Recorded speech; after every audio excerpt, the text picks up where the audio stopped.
નમસ્તે વિદ્યાર્થી મિત્રો, ઓમ ટ્યુશન ક્લાસીસના ઓનલાઈન લેક્ચરમાં આપનું હાર્દિક સ્વાગત છે। તો આજે આપણે ભારતમાં કયા વર્ષે મહત્વની કઈ ઘટના બની તો એના વિશે આપણે માહિતી મેળવશું। તો ભારતમાં કયા વર્ષે કઈ મહત્વની ઘટના બની, ઈસવીસન 1757 થી લઈને 1947 ની મહત્વની સાલવારી, તરાઈના યુદ્ધો, પાણીપતના યુદ્ધ, કયું યુદ્ધ કોની કોની વચ્ચે લડાયું, એમાં કોની જીત થઈ, કયા વર્ષે કઈ મહત્વની ઘટના બની, તો તમામ ઘટનાઓ આપણે આમાં લીધેલી છે। તો એના વિશે આપણે માહિતી મેળવીએ। પહેલું યુદ્ધ છે ભાઈ તરાઈનું પ્રથમ યુદ્ધ। આ તરાઈનું પ્રથમ યુદ્ધ કયા વર્ષે થયું? ઈસવીસન 1191 માં થયું। આ તરાઈનું યુદ્ધ કોના કોના વચ્ચે થયું તો આપણે જોઈએ છીએ આગળ। તરાઈનું બીજું યુદ્ધ 1192 માં થયું, એક વર્ષ પછી બીજું યુદ્ધ થયું। તો પ્રથમ યુદ્ધ તરાઈનું પૃથ્વીરાજ ચૌહાણ શિયાબુદ્દીન ગોરી વચ્ચે થયું, તરાઈના મેદાનમાં થયું, અને આ યુદ્ધમાં પહેલા યુદ્ધમાં પૃથ્વીરાજ ચૌહાણની જીત થઈ હતી। જ્યારે બીજું યુદ્ધ આવ્યું, આ બીજું યુદ્ધ પણ પૃથ્વીરાજ ચૌહાણ શિયાબુદ્દીન ગોરી વચ્ચે થયું, એ પણ તરાઈના મેદાનમાં જ થયું હતું, અને આ યુદ્ધમાં શિયાબુદ્દીન ગોરીની જીત થઈ હતી। ત્રીજું યુદ્ધ છે પાણીપતનું પ્રથમ યુદ્ધ 1526 માં। તો પાણીપતનું પ્રથમ યુદ્ધ બાબર અને ઇબ્રાહિમ લોદી વચ્ચે થયું। તો એમાં બાબરની જીત થઈ અને લોદી વંશના ઇબ્રાહિમ લોદીની હાર થઈ। એટલે ત્યાંથી લોદી વંશનો અંત આવ્યો અને ત્યારથી મુગલ સલ્તનત શરૂ થઈ। બીજું યુદ્ધ થયું પાણીપતનું બીજું યુદ્ધ 1556 માં અકબર અને હેમુ વચ્ચે યુદ્ધ થયું। આ યુદ્ધમાં અકબરની જીત થઈ। પાણીપતનું ત્રીજું યુદ્ધ ઈસવીસન 1761 માં થયું। આ યુદ્ધમાં મરાઠા અને અંગ્રેજો વચ્ચે થયું। આ યુદ્ધમાં મરાઠાની હાર થઈ, અંગ્રેજોની જીત થઈ, અંગ્રેજોએ પોતાની સત્તા જમાવી દીધી હતી। તો પછી આવ્યું પ્લાસીનું યુદ્ધ। પ્લાસીનું યુદ્ધ 23મી જૂન 1757 ના દિવસે થયું। અંગ્રેજો અને બંગાળનો નવાબ સિરાજ ઉદ દૌલા વચ્ચે થયું હતું, અને આ યુદ્ધમાં અંગ્રેજોના મુખ્ય સેનાપતિ હતા રોબર્ટ ક્લાઇવ, એમના નેતૃત્વ હેઠળ આ યુદ્ધ લડાયું હતું।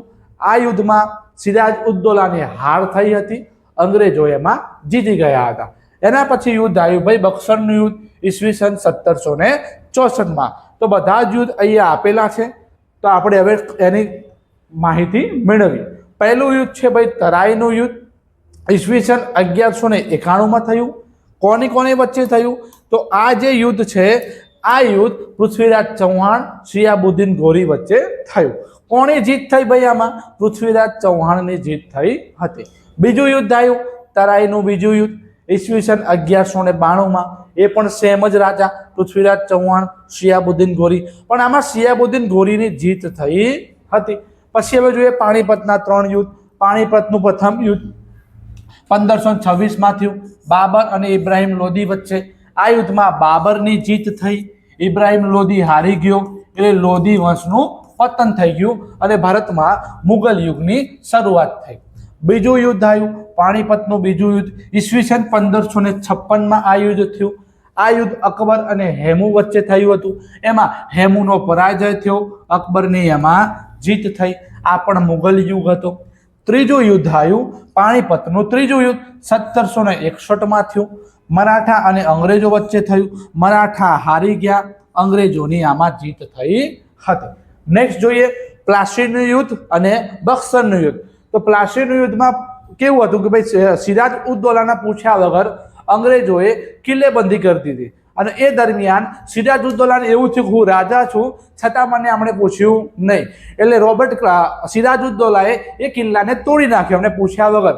એટલે અંગ્રેજોને એવું લાગ્યું કે અમારું અપમાન થયું, એટલે રોબર્ટ ક્લાઇવના નેતૃત્વવાળી એક આખું સેનાની ટુકડી ક્યાં આવી ગઈ ભાઈ? બંગાળમાં આવી ગઈ, અને એ દરમિયાન બંગાળમાં સિરાજ ઉદ દૌલાના સેનાપતિ મીર જાફર, મીર કાસિમ એમને મનાવી લીધા, શેઠ અમીચંદને પણ એના તરફેણમાં કરી દીધા હતા, અને આ યુદ્ધ થયું હતું। તો 23મી જૂન 1757 ના દિવસે અંગ્રેજો અને સિરાજ ઉદ દૌલા વચ્ચે યુદ્ધ થયું। આ યુદ્ધમાં સિરાજ ઉદ દૌલા હારી ગયો અને અંગ્રેજો જીતી ગયા હતા।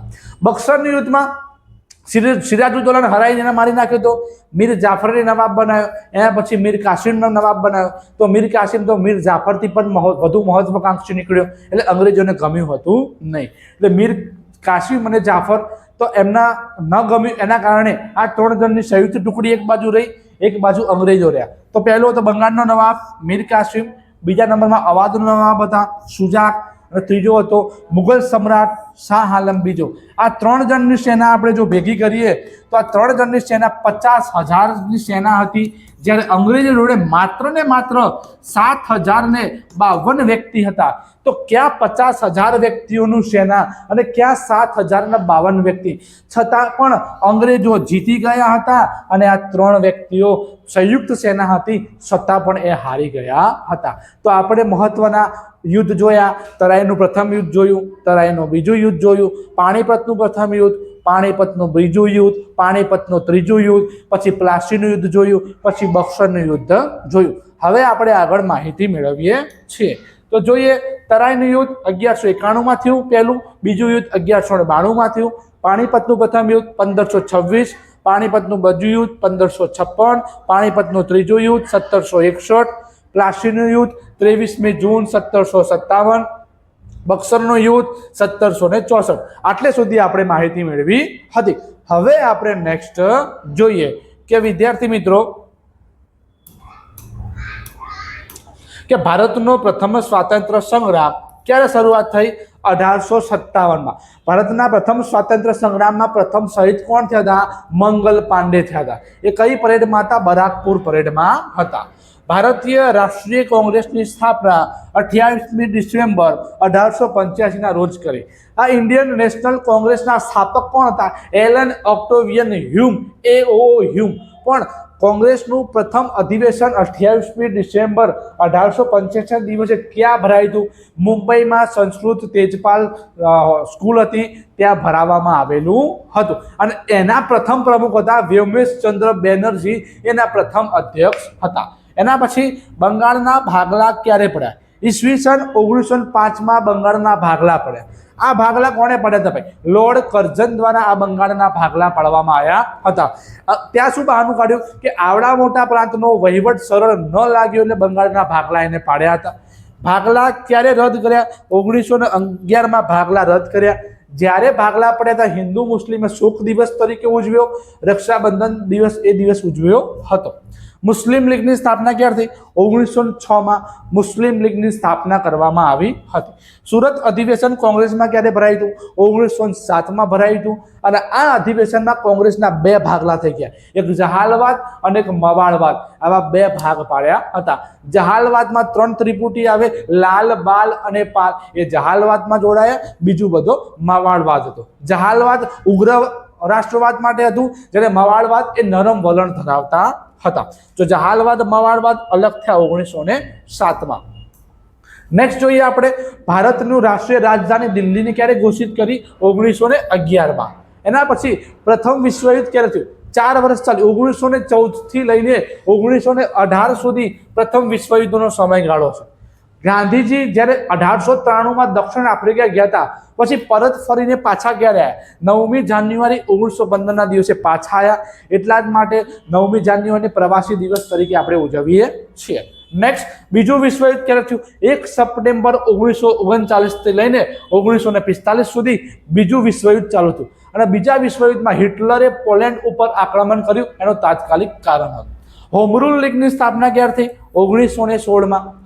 ખેડા સત્યાગ્રહ 1917, જેને માનગઢ હત્યાકાંડ પણ 1917માં આવે છે. કયો હત્યાકાંડ ભાઈ?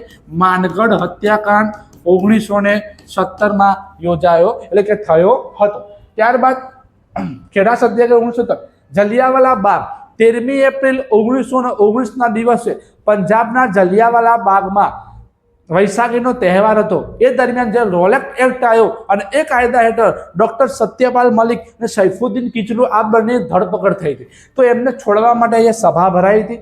એ સભા દરમિયાન જલિયાવાલા બાગમાં જનરલ રેજિનલ્ડ ડાયર ત્યાં અંગ્રેજોની સૈન્ય લઈને આવ્યો અને જ્યાં સુધી બંદૂકમાં ગોળીઓ ન પતી ત્યાં સુધી એને ગોળીબાર કરાયો હતો.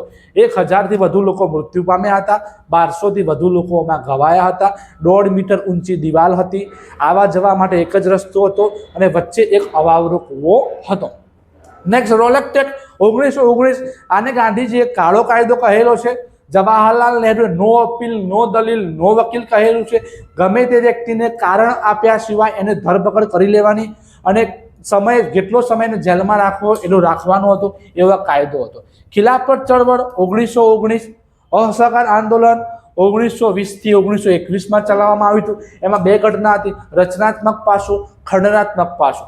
રચનાત્મક પાસામાં સ્વદેશી વસ્તુ અપનાવવાની હતી અને ખંડનાત્મક પાસામાં વિદેશી વસ્તુનો બહિષ્કાર કરવાનો હતો. નેક્સ્ટ, ચૌરી ચૌરા ઘટના 4 ફેબ્રુઆરી 1922 ઉત્તર પ્રદેશના ગૌરખપુરમાં યોજાઈ હતી. એ દરમિયાન શાંત રીતે આપણે સરઘસ નીકાળતા હતા.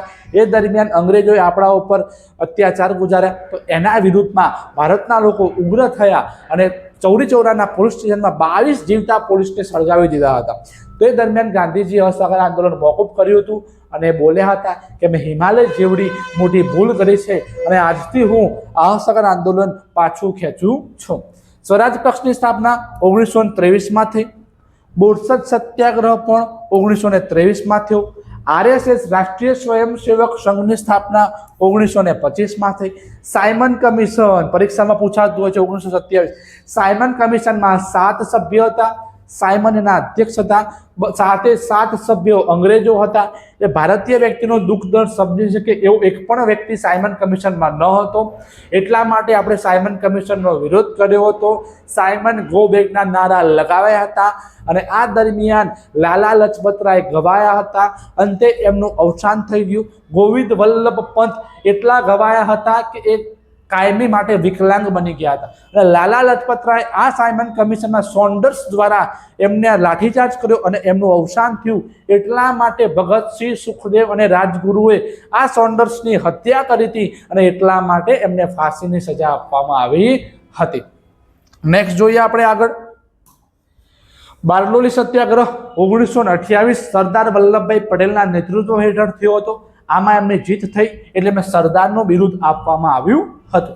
લાહોર અધિવેશન ડિસેમ્બર 1929 લાહોરમાં જવાહરલાલ નહેરુની અધ્યક્ષતામાં એક સમિતિ બની અને એમાં 26મી જાન્યુઆરીને ત્યાંથી પ્રજાસત્તાક દિવસ તરીકે ઉજવવાનું જાહેર કરવામાં આવ્યું હતું, રાવી નદી કિનારે. પછી આવી ભાઈ દાંડી યાત્રા. 12મી માર્ચ 1930ના દિવસે દાંડી યાત્રાની શરૂઆત કરવામાં આવી હતી. કેમ કરી? તો દાંડી યાત્રામાં મીઠાના ઉપર ટેક્સ લેવામાં આવ્યો અને મીઠું એ રોજિંદી જરૂરિયાત છે અને એના ઉપર ટેક્સ નાખવો એ યોગ્ય ન હતું. એટલે ગાંધીજીએ અમદાવાદના સાબરમતી આશ્રમથી 12મી માર્ચ 1930ના દિવસે વહેલી સવારે દાંડી યાત્રા શરૂઆત કરી. 78 સાથીઓ હતા. 385 કિલોમીટર હતું. 24 દિવસમાં પૂરી કરી. નવસારીમાં દાંડી બંદરે જઈ 6 એપ્રિલે સવારે મુઠ્ઠી મીઠું લીધું અને કીધું मैंने नमक का कानून तोड़ दिया है. અંગ્રેજોના સરકારના પાયામાં હું લૂણો લગાડું છું. અને આ યુદ્ધ દરમિયાન એવું બોલ્યા હતા કે કાગડા કૂતરાના મોતે મરીશ પણ જ્યાં સુધી આઝાદી નહીં મળે ત્યાં સુધી એટલે કે સાબરમતી આશ્રમમાં પગ મૂકીશ નહીં. જ્યાં જતા હતા ગામે ગામ રસ્તો સાફ સફાઈ થઈ જતો હતો, પાણી છંટાતું હતું, તોરણો બંધાતા હતા અને ગાંધીજી ત્યાં રાત્રિ સભા કરતા અને આઝાદી માટેના જે સૂત્રો હોય કે જે એમની એ બધું બોલતા હતા. નેક્સ્ટ, ભગતસિંહ, સુખદેવ અને રાજગુરુને ફાંસી ક્યારથી? 23મી માર્ચ 1931 એમને ફાંસી આપવામાં આવી. ત્યારબાદ 3 વખત ગોળમેજી પરિષદ ભરાઈ હતી અને ગોળમેજી પરિષદ ગોળ રાઉન્ડ ટેબલ હતું. લંડનમાં ગોળ ટેબલમાં મિટિંગ થતી હતી એ નામ પાડી ગોળમેજી પરિષદ. પ્રથમ ગોળમેજી પરિષદ 12 નવેમ્બર 1930 કોંગ્રેસની ગેરહાજરી નિષ્ફળ. બીજી ગોળમેજી પરિષદ 1931 ગાંધીજી એમાં ભાગ લીધો હતો. ગાંધી કરાર પણ 1931માં થયા હતા, એ પણ નિષ્ફળ ગઈ હતી. ત્રીજી ગોળમેજી પરિષદ 1932માં હતી. તો 3 ગોળમેજી પરિષદ લંડનમાં આયોજન થયું હતું.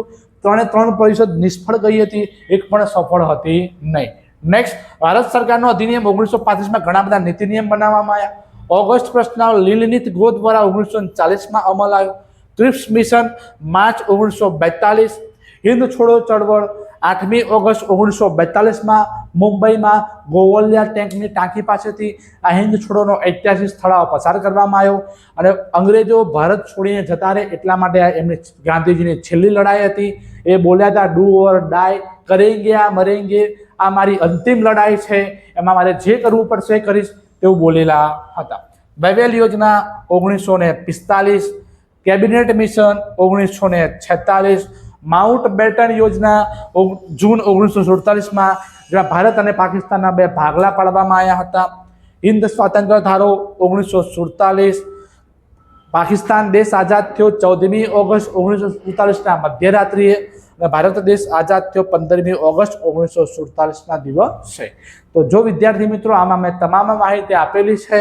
તો જો તમને આ વિડીયો પસંદ આવ્યો હોય, પહેલાં તો આ વિડીયો કોમ્પિટિટિવ એક્ઝામ માટે ધોરણ 6 થી લઈને ધોરણ 11-12 ભૂગોળમાં પણ પૂછાતું હોય છે, સમાજશાસ્ત્રમાં.